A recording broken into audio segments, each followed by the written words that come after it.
going to start off with the L'chaim. L'chaim to all of you, L'chaim L'vracha. HaKadosh Baruch Hu should help us that this new week should come for all of us L'tova V'Livracha. It should bring us blessing, it should bring us success, it should bring us happiness. And Yeshuat Hashem Keheref Ayin. Even though in a natural or normative sense we don't see how things can shift or change in a very speedy way, nonetheless, everything's in the hands of Hashem and things can change really in the blink of an eye. It's almost a year ago that things changed, but not in a positive way, and it changed very, very quickly. Meruba mida tova. Our sages tell us that goodness and positivity unfold with greater alacrity. So l'chaim to all of you. L'chaim. L'chaim Charles and Mercedes, thank you again for a beautiful Havdalah. And l'chaim to all of you on Zoom and everybody out there on Facebook. L'chaim. So as we move into a new week, and we look ahead, we try not to look behind too often, except to learn a lesson. We've passed Rosh Hashanah Le'ilanot, and the next big stop is Purim. And Purim is a very, very big and joyous day. It was also the last time that we were together as a community, and we celebrated. Everything seemed distant. We were dressed up like Venetians, but Italy and the realities that were unfolding there seemed to be more than an ocean away. And it felt like to us like something that was happening in China maybe, or in Europe. And little did we know that a few days later, really everything came crashing down. What will happen this year, Purim? I don't know. I'm not a prophet. I'm ever optimistic and hopeful, and as I mentioned, the salvation of Hashem can come in the blink of an eye. But none of us know with certainty whether we will have turned the corner come Purim. And being 30 days before Purim, being within the month of this very special holiday, we have a sacred responsibility to look forward and to prepare and to ask ourselves what we can do to make this year's Purim more special. One of the things that I've heard talked about, even by some people who perhaps, I would say, abuse the title rabbi, is making Kriyat HaMegillah on Zoom. So I'll be talking about this, but let me just say this. Halacha, for us, is not a cute or sweet or nostalgic thing. For us, halacha defines reality. And whilst Judaism could and should feel good, and it feels very good to see all of your faces. I wish more of you would reveal your faces. It's nice to see everybody's faces. It's nice to see people smiling. It's nice to see people participating during this period of provincial lockdown and separation. And it's good to be able to see each other. There's no halachic obligation or responsibility for you to participate. And if you decide to check out or think this is boring, okay, that's actually perfectly fine. If you're not having a good time, there's no reason for you to remain on. This is about feeling good. But halacha isn't. That is to say, when we talk about things from a halachic perspective, whether it feels good or not is irrelevant. The question for us is, does it satisfy the halachic requirement? It's not how do you feel about the matzah, it's, is the matzah kosher matzah? It's not how you feel about the mezuzah or the tefillin. And frankly, it's not how we feel about the Megillah experience. Listening to the Megillah is a halachic responsibility, a mandate for each and every one of us. It's a mandate, it's a halacha that can't be fulfilled via Zoom or any other form of electronic hookup. Because you have to hear the Megillah from somebody who's reading from a kosher Megillah in a voice that isn't electronically simulated or translated into electronic impulses. Even if it sounds exactly like the voice of the person who's reading the Megillah, you have to hear the Megillah from the person who's reading the Megillah, and we're talking about actual audibility. So otherwise, you simply can't fulfill the mitzvah. What will we do on Purim? The answer, of course, is I don't know. Certainly, we will do the best we can. If it means dispatching Baalei Kriya to stand in outside or outdoor public places, or to gather 5 or 10 people together at a time, as per whatever the law permits, we will do whatever is possible to help everybody hear the Megillah and fulfill the mitzvahs of Purim. So I want to tell 2 little stories tonight. They're stories about halacha. And they're stories that help us understand and appreciate the realities that are dictated by the psak halacha, by the ruling of halacha, which is based on the immutable principles of Toratenu Hakdosha, of our holy and eternal Torah, as it's been passed down generation after generation, ultimately back to Moshe at Sinai. So the first story is a story that takes place somewhere in the 1840s. There was a town in Russia, or Ukraine, called Usya. I didn't have a chance to Google it, but I'm sure it's a hamlet or a town. I don't know how big it is or if it actually shows up on a map today. Unfortunately, many Ukrainian or White Russian towns no longer exist because the population was sometimes 85 to 95% Jewish. And before the cattle cars and before the concentration camps, the Nazis simply wiped entire townlets off the map, bringing all of its inhabitants to an open grave and literally shooting them one by one. So whether or not this town still exists, I don't know. But in the mid-19th century, it was a very vibrant town, and it was surrounded by a string of smaller towns or villages. At that time, there was a pious, scholarly individual whose name was Rabbi Aaron Yafo. Rabbi Yafi was the shochet. He was the shochet in the town of Usya, and he would travel through the little hamlets. Some of these were just 4 or 5 houses together around farm area where Jewish families lived, and he would provide them with kosher poultry and meat. The Tzemach Tzedek, the third Rebbe of Lubavitch, made a point of traveling throughout the Russian, Ukrainian, and beyond countryside because he wanted to be able to engage with the Chassidim and uplift them. Some of them had very dreary and difficult lives. And so the word comes that the Rebbe himself is going to be coming to this town called Usya. The Rebbe had to eat. And so the shochet, whose name is Reb Aaron Yafi, comes to the Tzemach Tzedek and he shows him his chalaf, he shows him his knife, that the Tzemach Tzedek himself should be satisfied with the chalaf because the knife that the shochet uses is really what's the most important ingredient in the shechita. The Tzemach Tzedek himself carefully looked over the knife and he was satisfied. And the shochet went to slaughter a number of chickens and he prepared poultry so that the Tzemach Tzedek would have what to eat during his tenure in this town. And people came from all around. People came to see the Rebbe. And he was set up in one of the townspeople's homes. And there the Tzemach Tzedek saw hundreds, maybe even thousands of people over the course of what seemed to be a week or two. Things were orderly. The Tzemach Tzedek had his daily schedule of Torah study and his responsa that he would write, but a significant portion of his time was spent meeting and greeting people with a variety of questions. And the shochet himself, of course, also wanted an opportunity for Yechidus, to be able to see the Rebbe. When he came, the Tzemach Tzedek asked him, "What is your question?" So Rabbi Aaron Yafi said his question was a Torah question, something that had bothered him since his youth. He said there are things in halacha which became accepted, some of them in the 15th century, some in the 16th century, some in the 17th century. For example, it could be with regard to shechita, but there are many other things, different details of halacha, what we would call in halachic jargon chumras, certain stringencies that became accepted across the Jewish world. And in today's day and age, to do something in a manner that wouldn't be in keeping with these chumras would, for example, in the laws of shechita, be considered not kosher. So Reb Aaron said, but there were Jews who lived, great Jews, prominent Jews, righteous Jews, who lived in the 8th century, 9th century, great Rishonim, who didn't follow these chumras, who didn't follow these stringencies. So what does that mean, he said? Did they eat food that we would consider not kosher today? The Tzemach Tzedek responded, and he said, you need to understand the deeper meaning of the word mutter and aser. Mutter means permissible.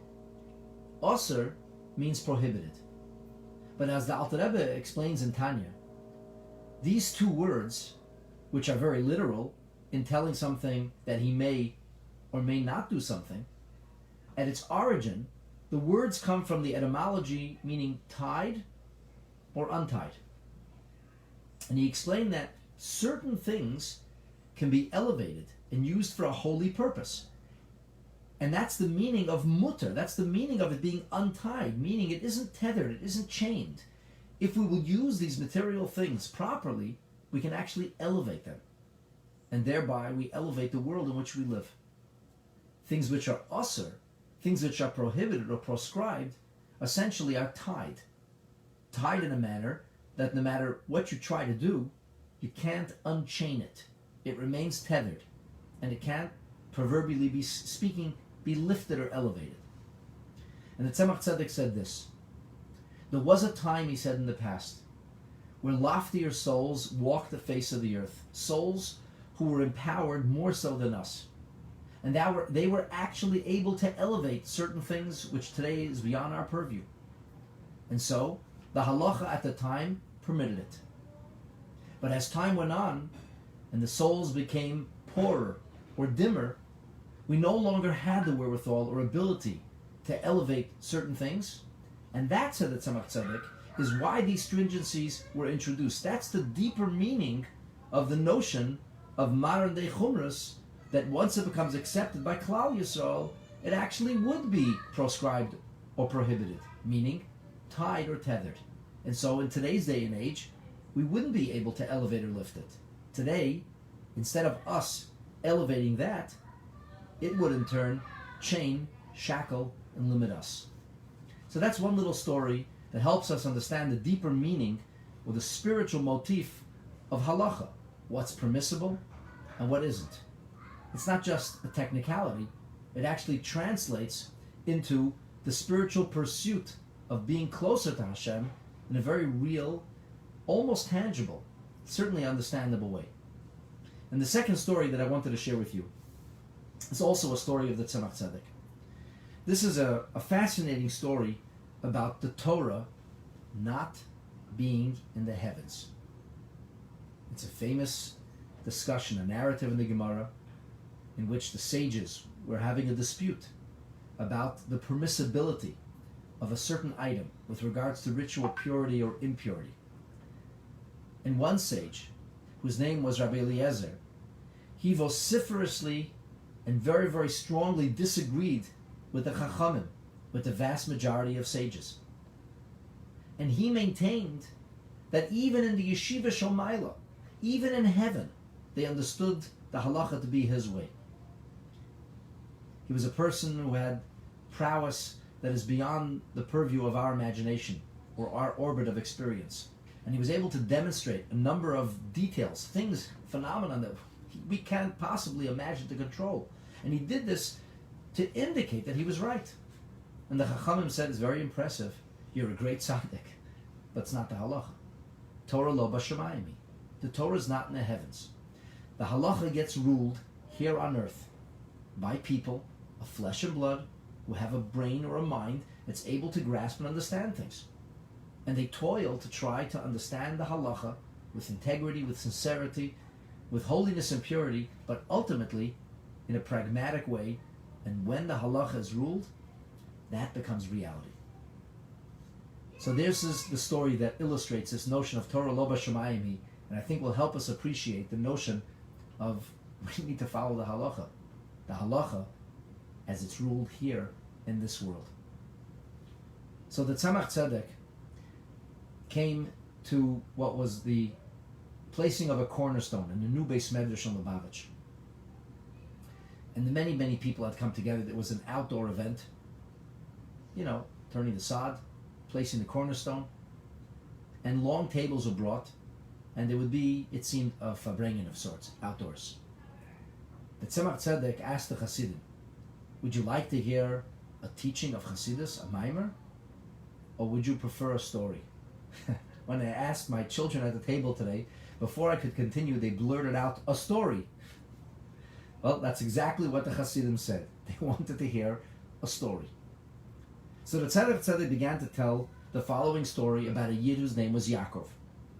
This Yaakov was a chassid of the famous Rebbe Yisrael of Ruzhiner, who the Tzemach Tzedek used to refer to as the Heilige Ruzhiner, the Holy Ruzhiner.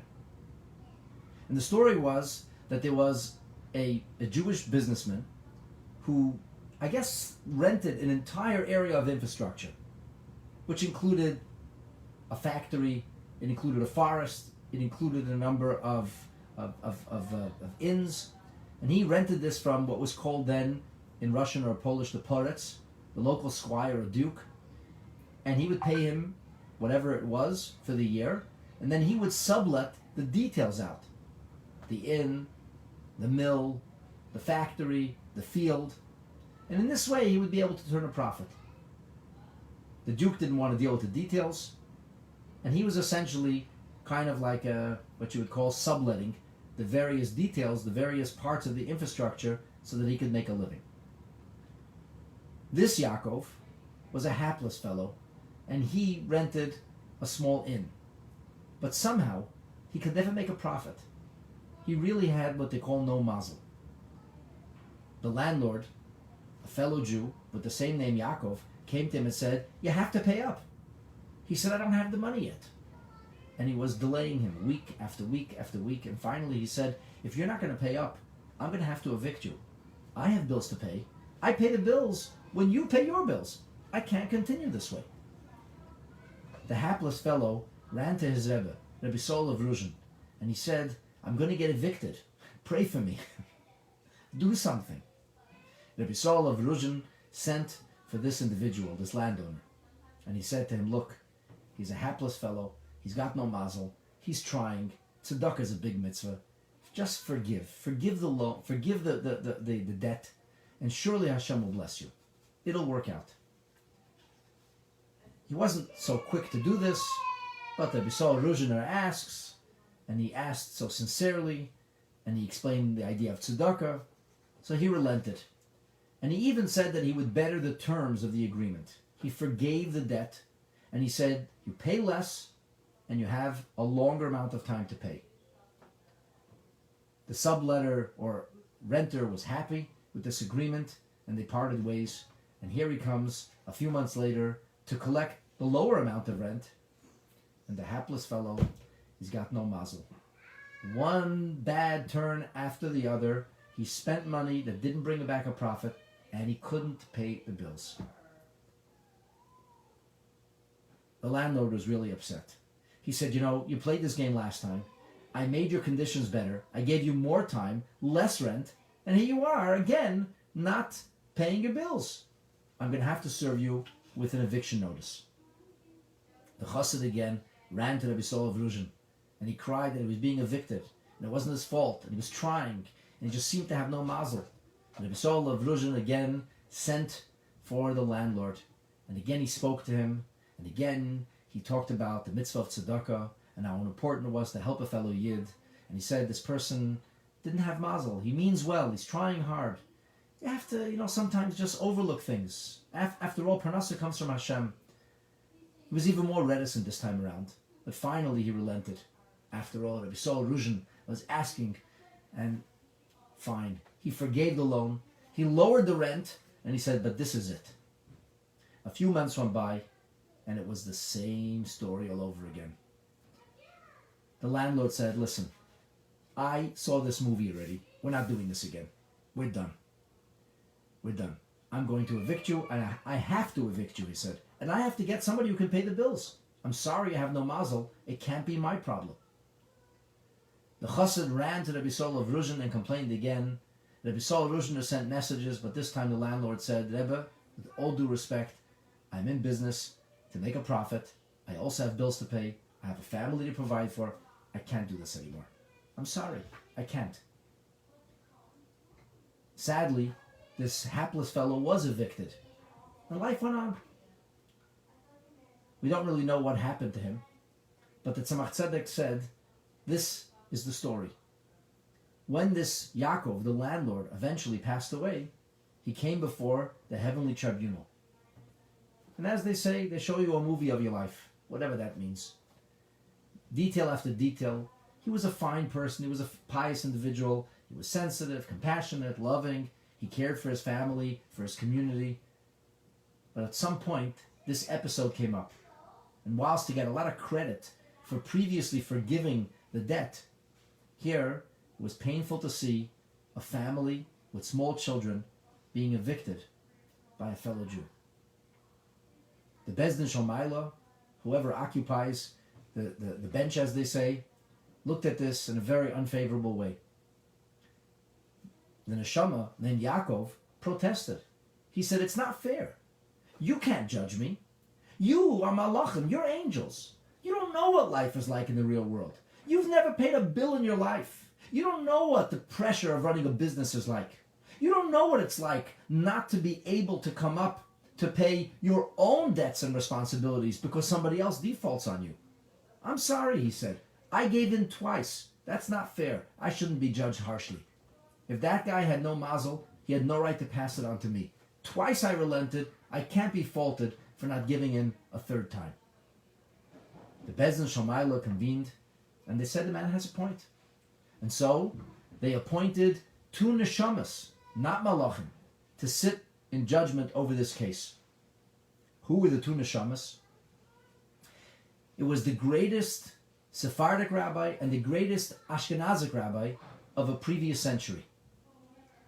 The Tur, which is the forerunner of the Shulchan Aruch, has 2 major commentaries on it. The Bet Yosef is on one side of every page, and Rabbi Yoel Sirkish, the rabbi of Krakow, wrote the Bayit Chadash. He's on the other side of every page of the Tur. So they brought the Bayit Chadash and they brought the Bet Yosef, and these neshamas sat in judgment. They too could not favorably view a Jew who had evicted a fellow Jew and thrown a family with children out onto the street. Again, the neshama Yaakov protested.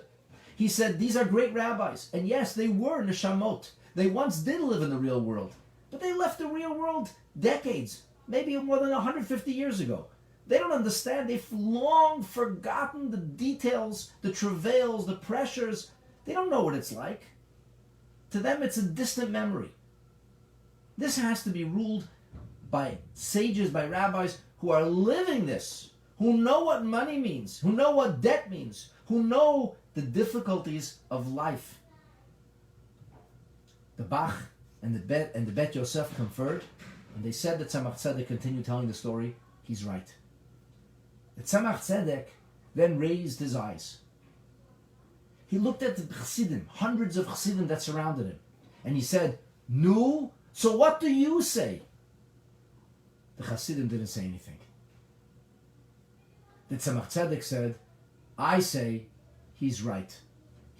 More could not have been expected. It was unfair to expect him to continue to shoulder that burden, and he should be allowed to proceed to his heavenly reward. It's unfair to judge a person in that kind of situation." And then the Tzemach Tzedek turned around to all the Chassidim, and he said, "And what do you say? Do you believe?" He said in Yiddish, is gerecht? Do you believe he's right?" And the people looked at the Tzemach Tzedek, and the Tzemach Tzedek said 3 times, "Gerecht, gerecht, gerecht." Right. He's right. Yes, he's right. And the crowd roared, "Gerecht, gerecht, gerecht." Everybody present understood that Tzemach Tzedek had just paskened a halacha for a neshama in heaven right here on planet Earth. And this, my dear friends, is the meaning of halacha. And this is the meaning of a halacha paskend. Obviously, ordinary rabbis are not privy to what happens in higher realms, and they will never have this kind of experience. But having said that, the way the halacha is ruled is real. It makes an actual difference. And when it comes to mitzvahs, we have to do mitzvahs the right way, the halachic way. So, l'chaim to you all. We will try to arrange halachic Megillah readings for everybody. We'll do something on Zoom, and Facebook or YouTube, or who knows, maybe Hashem will grace us with wonderful salvation, and maybe Purim will be celebrated the way we always did.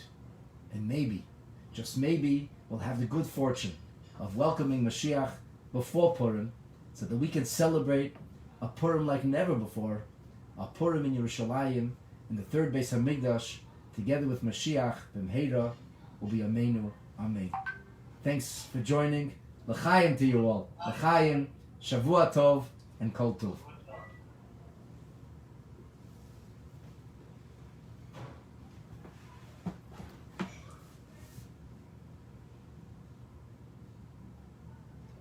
Shavua Tov, everybody. It's great to see you all. I look forward to being in touch. Stay tuned. There'll be a lot of exciting classes this week. Bezrat Hashem. Kol Tov. Kol Tov.